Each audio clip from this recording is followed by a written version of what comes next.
So how do you take a simple web idea and turn it into a profitable enterprise? Well, let's turn to this week's board of directors. Stephanie Leffler is an e-commerce groundbreaker. She's the Senior Vice President of Network Solutions. And Ryan Blair is the CEO of PathConnect.com. That's a company which connects small business owners with mentors. Ryan is also a successful investor and business consultant. Welcome back, both of you. Thank you. You guys are the perfect panel for this internet conversation. So let's start with you, Stephanie. These companies live and die on the trust they've built. It's all about, one person sending it to somebody else. Could that have happened quickly, or does it have to take time? There are ways to make it happen more quickly. Getting a big name that somebody recognizes behind you, either in a spokesperson or a brand that someone's heard of before, certainly helps it happen faster. But you do have to take time and gain people's trust. So while you can accelerate it, there's always some work to be done in the long term. Yeah, so one of the things that Sasha said in the piece is he saw during the internet boom that all these companies thought that they would grow really quickly, and he learned, no, you need to give it time. Do you agree? Yeah, you need to build a great product. And what you saw in the piece was great products that people loved and adopted. And that does take time. People have to fall in love with your product for it to become a great internet company. And is there something more to it also, if it's kind of just word of mouth? I would say no. I mean, Google, for example, was founded by a word-of-mouth related, search engine that then turned into a great media company. But it still took them 3-4 years to get momentum behind them. Okay, so word of mouth. Yeah. Again, that's what these companies are all about. How do you get it? Well, I think, as Ryan said, the key is building a great product. The only way to get word of mouth is to build something that's so awesome that somebody wants to tell their friends or their business contacts about it. So if you can do that, you will generate the word of mouth. And having something that's different. If you're just like everybody else, it's not going to work anyway, but you're definitely not going to get what you want. I mean, most people think their product is great. Is there any sort of silver bullet to get people to talk about it? There are now word-of-mouth strategies. See, this is kind of a new topic for marketers and so forth. So people don't understand that word-of-mouth is something that you can create if you have a strategy to do so. And there are wonderful books on it. There are consultants. There's companies that help you get your word-of-mouth projects off the ground. Do you have any ideas of any? Yeah, I'm writing one. All right, so read Ryan's book when it comes out. All right, and then finally, let's talk about this advertising strategy, because that's the revenue model for both of these and for so many internet-based businesses. What I thought was interesting about Flavor Pills, that he went for nearly 2 years without revenue because he didn't want to get kind of advertisers that he didn't think were right for his product. Does that make sense? Well, not everyone has such luxury to go for 2 years without having to worry about money. Obviously, he must have been funded to build his business, so I would say that that's not a traditional route.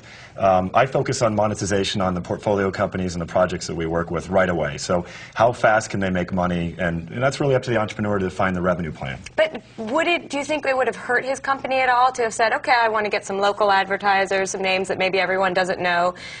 Would the big box advertisers or the big brands maybe not have been as interested?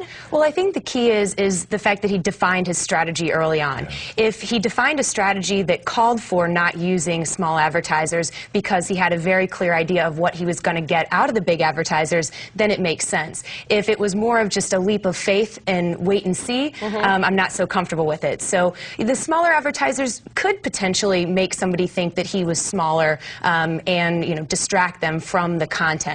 So I like his strategy as long as it was calculated. My opinion is he was smart because he aligned with the right brands. If you're advertising and aligning with the wrong brands, you're letting these brands on your site, and your consumers and so forth don't appreciate those brands. You've done a disservice to those consumers. Yeah, it's interesting. And Social Diva does the same thing. If you look at the advertisers on that site, they're very much targeted to her audience. Turning now to your questions. First up, a viewer asked us about financing options. Can you explain the pros and cons of using a convertible debt structure to expand a small but profitable business? All right, Ryan, let's start out by defining what a convertible debt structure is. Well, first and foremost, convertible debt is a form of debt or financing that converts to equity. And, to answer the question directly, the pros are that sometimes you don't have to give up as much equity. The cons are that you have a debt infrastructure over your head, so you have to have repayment on that at some point. I use those in a number of venture finance deals that I've been involved with, both as a CEO and as an investor. So I think it's a great instrument, and it aligns both the investor and the entrepreneur together. So you're in favor of it? Yes, absolutely. Okay, moving on to the next one. This is from an owner of an event space. How can I retain part-time employees and ensure that I'm getting responsible, reliable people who will put forth our image properly and do the work needed of them when at times I'm only going to require them for a couple hours over the course of a month? Yeah, that's a good question. How do you get their loyalty if you use them so little? Sure. Well, I think the key is flexibility. You have to realize that this is a secondary activity for the people that you're recruiting. So the key is to have a big list of people that you trust, pay them well, and give them ultimate flexibility so they can do their other job in addition to yours. Moving on to the emails now. One viewer wrote us asking, I'm having a difficult time deciding which type of advertising to use for my business. Is the Yellow Pages still a good choice? It seems to be affordable, but I wonder who's using it. Is anyone using it? I think people still are using the Yellow Pages. It really depends on A, your type of business, and B, the demographic you're targeting. So if your business applies to everybody, regardless of age, I would put an ad in the Yellow Pages if it's local, because you still have a certain crowd that's turning there to find businesses. If it's a younger audience or it's not local, the internet's the way to go. Yeah, I don't think I picked up a Yellow Pages in the past 10 years. Since the internet Hence was the younger invented. audience thing, it's not you. Yeah, I'm younger, and there's the only way you catch me picking up the Yellow Pages is if my PDA didn't work or there was no internet anywhere to be found. So I would say advertise on the internet before Yellow Pages, personally. Right, though I think you're right about the demographic thing there, and it's pretty cheap. Yeah. And most Yellow Pages, you get an online component with your Yellow Pages advertisement, so you can get broad coverage. But yeah, it is a question of